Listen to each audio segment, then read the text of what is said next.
Hubo un precio que México pagó en 1938, y no fue el que todos piensan. Era marzo. El mundo aún no sabía que en pocos meses comenzaría a desmoronarse. Europa jugaba con fuego sin saberlo.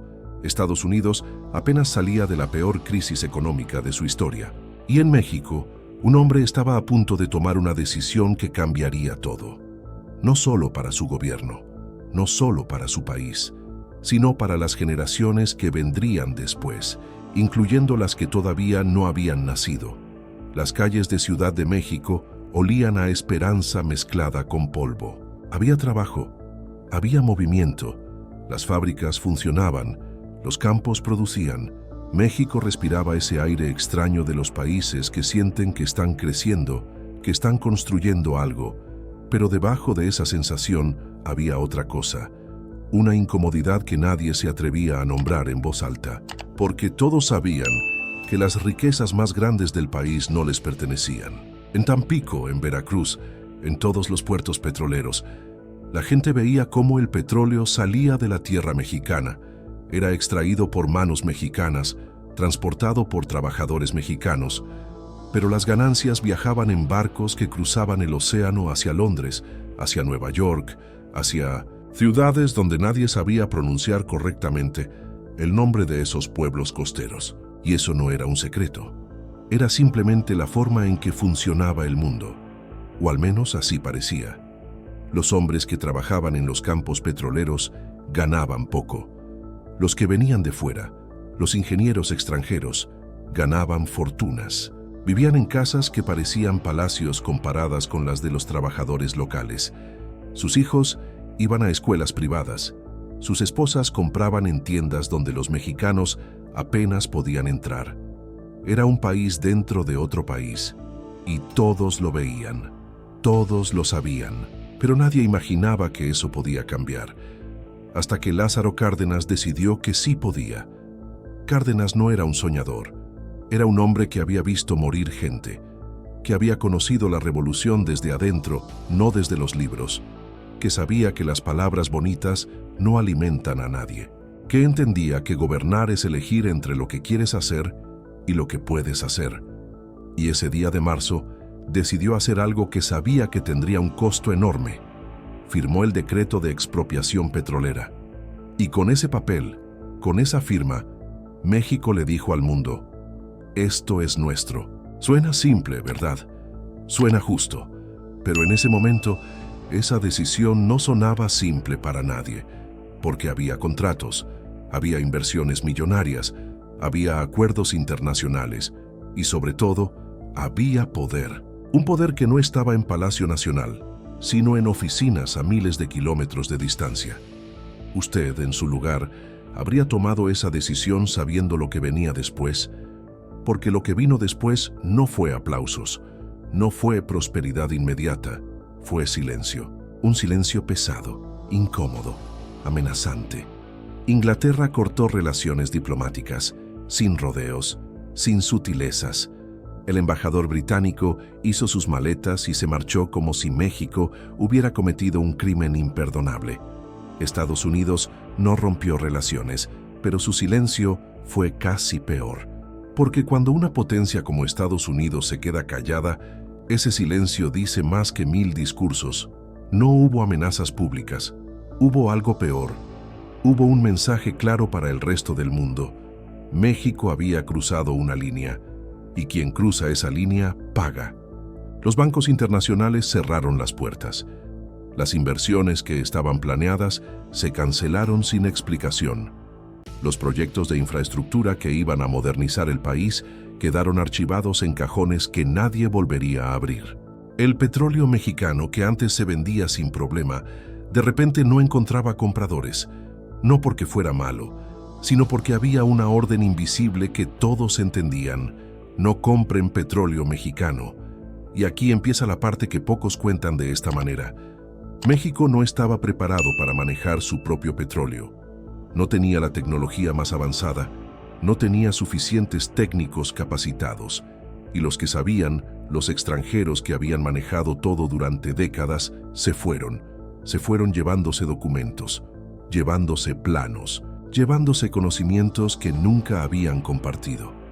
Algunos dejaron equipos saboteados, otros simplemente desaparecieron en medio de la noche. El país quedó con pozos petroleros que no sabía explotar completamente, con maquinaria que nadie sabía reparar bien, con una industria que tenía que aprender sobre la marcha, cometiendo errores que costaban dinero, tiempo y esperanza. Pero el pueblo mexicano respondió, y esa respuesta fue real, no fue propaganda, fue algo que salió desde lo más profundo de la gente.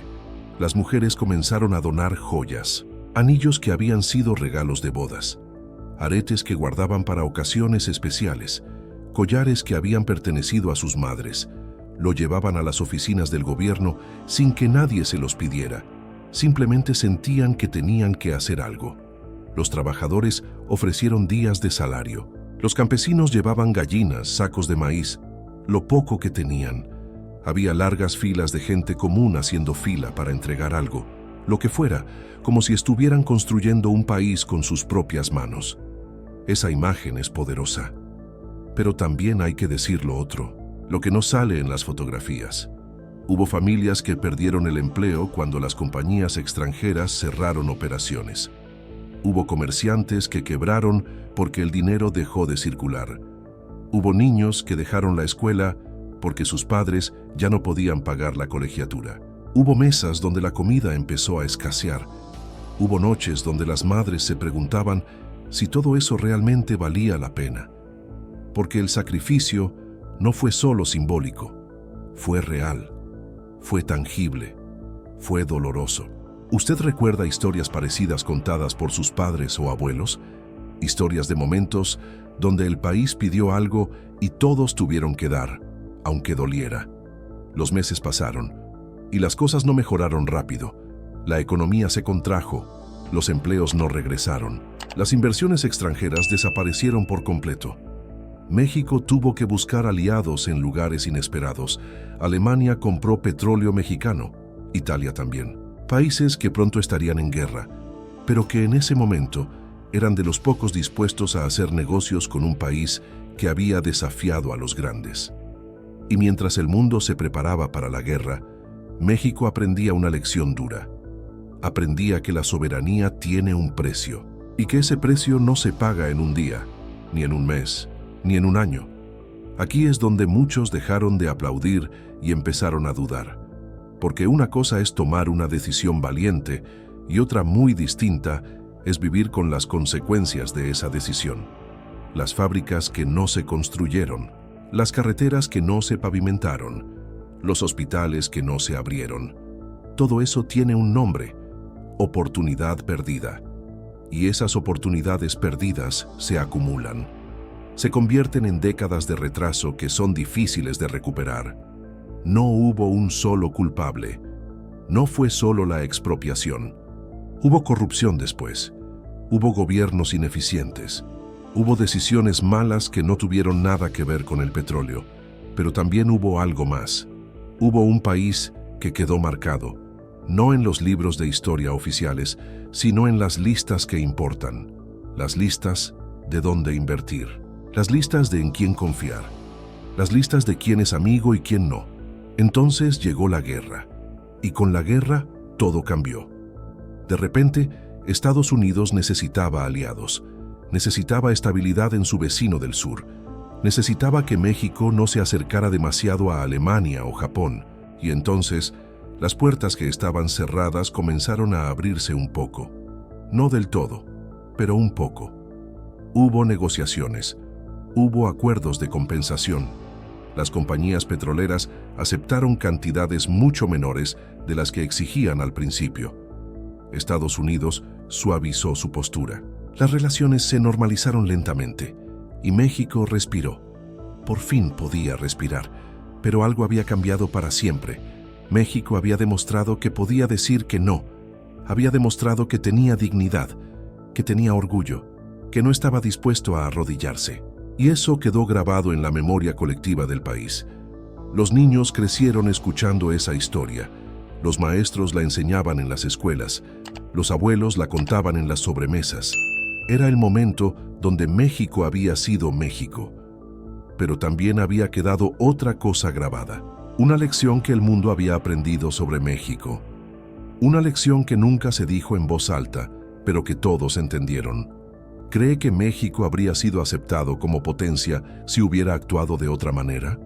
Porque hay países que crecen y el mundo los aplaude, y hay países que crecen y el mundo los frena.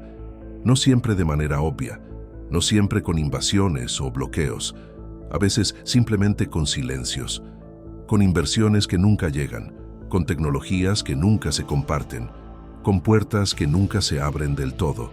Pemex se convirtió en el símbolo de todo eso. Durante décadas fue la joya del país. Era prueba de que México podía manejar sus propios recursos, era orgullo nacional, daba empleo a cientos de miles de familias, financiaba programas sociales. Era, de muchas maneras, el corazón económico del país. Pero con el tiempo, Pemex también se convirtió en otra cosa. Se convirtió en botín político. Cada gobierno que llegaba ponía a su gente. Cada administración usaba a Pemex para sus propios intereses. Lo que había nacido como un acto de independencia se fue transformando año tras año en un gigante lento, ineficiente, corrupto en muchos niveles. Y la gente comenzó a preguntarse si realmente había valido la pena. Porque una cosa es tener el control y otra cosa es saber qué hacer con ese control. No estoy diciendo que la expropiación fue un error. No estoy diciendo que Cárdenas se equivocó. Estoy diciendo que la historia es más complicada que un simple estuvo bien o estuvo mal.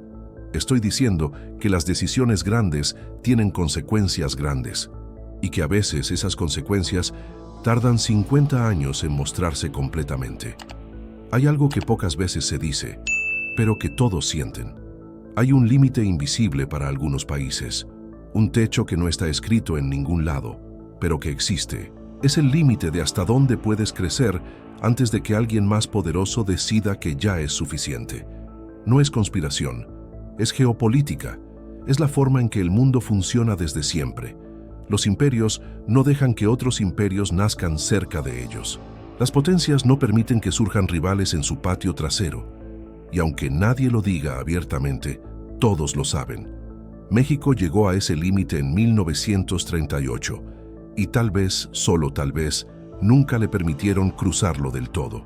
Sus padres y abuelos vivieron en un México que todavía recordaba ese momento con orgullo. Ellos contaban la historia de las mujeres donando sus anillos, contaban cómo el país se unió, cómo enfrentaron al mundo, y había verdad en eso. Pero también había algo más en sus miradas cuando terminaban de contar esa historia. Algo parecido a la nostalgia, algo parecido a la duda. Como si supieran que aquella valentía había tenido un precio y que ese precio todavía se estaba pagando. Porque las decisiones de los países no son como las decisiones personales. Cuando usted toma una decisión mala, usted paga las consecuencias. Cuando un país toma una decisión, las consecuencias las pagan generaciones que ni siquiera habían nacido cuando se tomó esa decisión. Y eso es lo que hace que esta historia sea tan difícil de juzgar. ¿Cómo evalúas una decisión cuyos efectos todavía están vivos 70, 80 años después? ¿Cómo sabes si fue correcta o incorrecta cuando las personas que la tomaron ya no están aquí para ver el resultado final? No hay respuesta fácil. Y esa es precisamente la incomodidad que esta historia genera. México eligió dignidad, eligió soberanía, eligió orgullo, pero también eligió un camino más difícil, un camino más solitario, un camino donde el crecimiento sería más lento, donde las oportunidades serían menores, donde el precio sería alto. Y la pregunta que queda, la pregunta que cada generación tiene que hacerse, es si ese precio valió lo que se ganó. Si pudiera volver a 1938, ¿cree que México debería haber elegido otro camino? Porque tal vez el verdadero precio no fue el petróleo, sino el futuro que vino después.